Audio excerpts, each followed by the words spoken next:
سب سے زیادہ حسین و جمیل پایا، اپنی چہرے کو سب سے زیادہ خوبصورت پایا۔ اس کے بعد اس نور نے اللہ کا شکر ادا کرتے ہوئے 5 مرتبہ سجدہ کیا۔ کتنی مرتبہ؟ 5 مرتبہ سجدہ کیا۔ جب 5 مرتبہ اس نور نے سجدہ کیا تو اللہ رب العزت نے اس نور والے نبی کی امت پر 5 وقت کی نماز کو فرض فرما دیا۔ 5 وقت کی نماز کو ہر دن پڑھنا ان کے لیے لازم اور ضروری قرار دے دیا گیا۔ اس کے بعد اللہ رب العزت کے قرب میں اس نور کی تربیت ہوتی رہی۔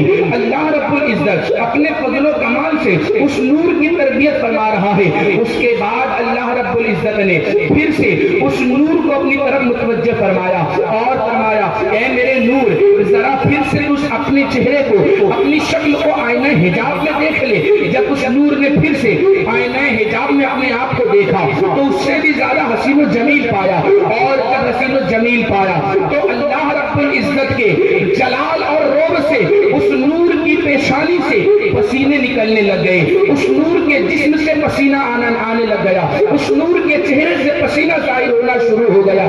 جانتے ہیں آپ اس نور کے پسینے سے اللہ نے کتنی بڑی بڑی چیزوں کو پیدا فرمایا۔ امام زہری فرماتے ہیں کہ میں نے روایت کیا حضرت سعید بن یزید رضی اللہ تعالیٰ عنہ سے، وہ فرماتے ہیں کہ جب اس نور کے سر سے پسینہ نکلا تو اللہ نے اس سر کے پسینے سے تمام فرشتوں کو پیدا فرمایا۔ اس نور کے پیشانی سے، اس نور کے چہرے سے جب پسینہ نکلا تو اللہ نے تمام نبیوں کو پیدا فرمایا، تمام رسولوں کو پیدا فرمایا، ان کے نور کو پیدا فرمایا۔ اور آگے فرماتے ہیں کہ جب اس نور کے سینے سے جب پسینہ نکلتا ہے تو اس نور کے سینے کے پسینے سے اللہ رب العزت تمام علماء کو پیدا فرماتا ہے، تمام فقہاء کو پیدا فرماتا ہے، تمام اولیاء کو پیدا فرماتا ہے، تمام شہداء کو پیدا فرماتا ہے، تمام صالحین کو پیدا فرماتا ہے۔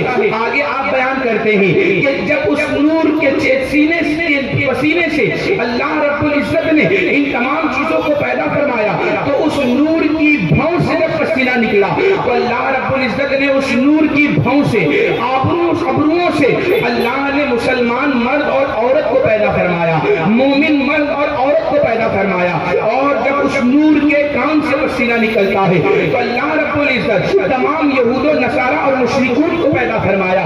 اور جب اس نور کے پسینے سے پیر سے پسینہ نکلتا ہے تو اس نور کے پیر کے پسینے سے اللہ رب العزت زمین کی تمام چیزوں کو پیدا فرمایا۔ اس نور کے چہرے سے جب پسینہ نکلتا ہے تو اللہ رب العزت تمام آسمان کو پیدا فرماتا ہے، سورج کو پیدا فرماتا ہے، چاند کو پیدا فرماتا ہے، ستاروں کو پیدا فرماتا ہے، اور آسمان کی تمام چیزوں کو پیدا فرماتا ہے جو آسمان میں اب بھی موجود ہے، جس کا ذکر قرآن میں ہے۔ لوح پیدا کی گئی، قلم پیدا کی گئی، عرش پیدا کی گئی، اور اس کے علاوہ تمام چیزوں کو اللہ نے پیدا فرمایا۔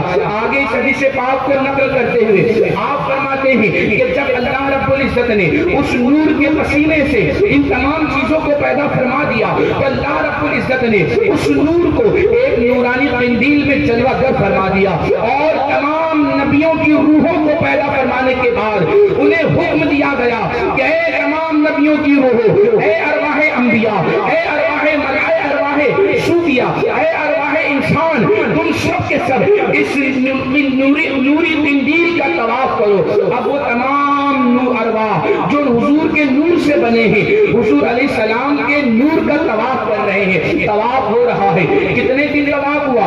آگے فرماتے ہیں کہ 100 سال تک کے تقریباً اس نور کا طواف کیا گیا جو قندیل نورانی میں تھا، جسے نور مصطفیٰ کہا جاتا ہے۔ اور اس نور کا طواف کرنے کے بعد اللہ رب العزت نے فرمایا اے ارواح انبیاء سنو سنو، جانتے ہو یہ کون ہے؟ جانتے ہو اس کا احترام کیوں کیا جا رہا ہے؟ ان کی تعظیم کا اہتمام اتنا کیوں کیا جا رہا ہے؟ ان کی بزرگی کا اہتمام اتنا کیوں کیا جا رہا ہے؟ انبیاء کی ارواح نے کہا، نبیوں کی روحوں نے کہا اے پروردگار عالم، ہمیں کچھ معلوم نہیں ہے کہ آخر یہ کون ہے اور اس کا اتنا ادب کیوں کرایا جا رہا ہے اور طواف کیوں کرایا جا رہا ہے؟ اللہ رب العزت کی طرف سے آواز آتی ہے اے ارواح انبیاء، یہ وہ نور ہے، یہ وہ نور ہے جسے میں نے اپنی قدرت کاملہ سے پیدا کیا ہے۔ اور سن لو، اگر تمہیں نبوت ملے گی تو کسی اور کے صدقے نہیں، اسی نور مصطفیٰ کے صدقے ملے گی، اور تمام کائنات کو جو نور ملے گا اسی اسی نور محمدی کے صدقے ملے گا۔ طواف جاری ہے، کوئی جھک جھک کر طواف کر رہا ہے، کوئی سر جھکا کر طواف کر رہا ہے، کوئی صلاۃ و سلام کی صدائیں گنگنا کر کے اس نور مصطفیٰ کو خراج عقیدت پیش کر رہا ہے۔ اس کے بعد رب نے فرمایا اے ارواح اب تم سب انہیں دیکھو، اور جو جس چیز کو پہلے دیکھ لے گا وہ مقام اسے دے دیا جائے گا۔ یعنی رب کی طرف سے حکم تھا کہ میرے نبی کے نور کے جسم کو دیکھو، ان کی آنکھوں کو دیکھو، ان کے چہرے پر دہا کو دیکھو، ان کی گفتار کو دیکھو، ان کی رفتار کو دیکھو، ان کی خوبصورتی کو دیکھو، ان کے جسم کو دیکھو۔ جانتے ہیں آپ آگے اس حدیث پاک کو بیان کیا جاتا ہے کہ جنہوں نے میرے نبی کے نور کے نوری سر کو دیکھا تو اللہ رب العزت نے انہیں مخلوق خدا میں سرداری عطا کر دی، انہیں سردار بنا دیا۔ اور جس نے حضور علیہ الصلوۃ والتسلیم کے نورانی آنکھوں کو دیکھا اللہ رب العزت نے انہیں دنیا میں حفاظ بنا دیا، انہیں حافظ قرآن بنا دیا۔ جنہوں نے میرے نبی کے چہرے کو دیکھا اللہ رب العزت نے انہیں علماء اور واعظ بنا دیا اور ان کے چہرے کو نورانی بنا دیا۔ جنہوں نے میرے نبی کی گردن کو دیکھا اللہ نے انہیں دنیا میں تاجر بنا دیا۔ جنہوں نے میرے نبی کے گلے کو دیکھا اللہ نے انہیں نیک بنا دیا۔ یعنی جس نے جو دیکھا ہے اللہ نے وہ مقام اسے عطا کر دیا ہے۔ اللہ اکبر، آپ اندازہ کریں یہ نور مصطفیٰ کا ادب قدرت کی طرف سے کرایا جا رہا ہے۔ ابھی انسان دنیا میں نہیں آئے ہیں، ابھی رب کی ذات ہے نور مصطفیٰ ہے، اور اس نور سے اللہ نے تمام نبیوں کی روحوں کو پیدا فرمایا، تمام انسانوں کی روحوں کو پیدا فرمایا۔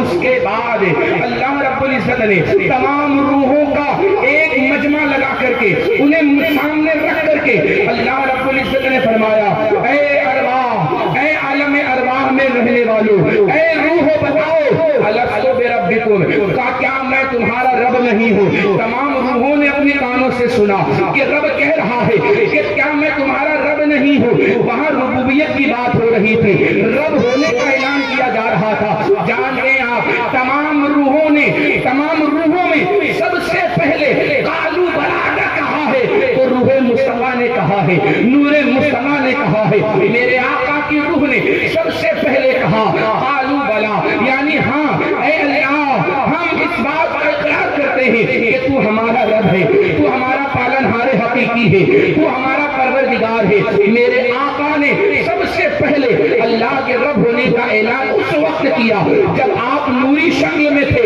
نور تھے، مجسمہ نور تھے۔ اسی لیے تو اعلیٰ حضرت ارشاد فرماتے ہیں تیری نسل پاک میں ہے بچہ بچہ نور کا، تو ہے عین نور، تیرا سب گھرانہ نور۔ سبحان اللہ سبحان اللہ۔ اور آپ چلیں یہ نور مصطفیٰ کس طرح سے اپنی برکتوں کو ظاہر کر رہا ہے، کس طرح سے اپنی عظمتوں کو بیان کر رہا ہے، اور اللہ رب العزت کس طرح سے نور مصطفیٰ کے ادب و احترام کا انتظام کروا رہا ہے۔ ملائے اعلیٰ بھی دیکھ رہا ہے، آسمان بھی دیکھ رہے ہیں، فرشتے بھی دیکھ رہے ہیں، حور و غلما بھی دیکھ رہے ہیں، عرش اعظم بھی دیکھ رہا ہے، جنت بھی دیکھ رہی ہے، اور جتنے بھی دنیا میں اس وقت پیدا ہونے والے تھے ان تمام چیزوں کی روح، تمام لوگوں کی روحیں میرے آقا کے مقام کو دیکھ رہی ہیں کہ کتنا ادب کرایا جا رہا ہے، کتنا احترام کرایا جا رہا ہے۔ جانتے ہیں آپ جب اللہ رب العزت نے اپنی قدرت کاملہ سے حضرت آدم علیہ السلام کو پیدا فرمایا اور حضرت آدم علیہ السلام کا جسم تیار ہو گیا ہے، فرشتے دیکھ رہے ہیں، اس لیے کہ قرآن پاک میں اس کا بڑا تفصیلی واقعہ موجود ہے۔ تمام عالم ارواح میں تمام روحوں کا اجتماع کیا گیا تھا، اس کا بھی ذکر ہے، اور آدم علیہ السلام کو اللہ نے اپنا خلیفہ بنایا، اس کا بھی ذکر ہے۔ اللہ رب العزت فرماتا ہے وَإِذْ قَالَ رَبُّكَ لِلْمَلَائِكَةِ إِنِّي جَاعِلٌ فِي الْأَرْضِ خَلِيفَةً قَالُوا أَتَجْعَلُ فِيهَا مَن يُفْسِدُ فِيهَا وَيَسْفِكُ الدِّمَاءَ نَحْنُ نُسَبِّحُ بِحَمْدِكَ وَنُقَدِّسُ لَكَ۔ جب اللہ رب العزت نے فرشتوں کی موجودگی میں فرمایا اے میرے فرشتوں میں زمین پر اپنا خلیفہ بنانے والا ہوں، اپنا نائب بنانے والا ہوں، تو فرشتوں نے کیا کہا تھا؟ انہوں نے یہی کہا تھا اے مولا اسے تو بنائے گا، یہ زمین میں فساد کرے گا، یہ زمین میں خون ریزیاں کرے گا، یہ زمین میں جھگڑا کرے گا۔ اس لیے کہ فرشتوں نے جناتوں کی دنیا کو وہ دیکھ چکے تھے، ان کی لڑائی کو بھی دیکھ چکے تھے، ان کے قتل و غارت گری کو بھی دیکھ چکے تھے، ان کی جو ہے مستیوں کو بھی دیکھ چکے تھے۔ تو فرشتوں نے سوچا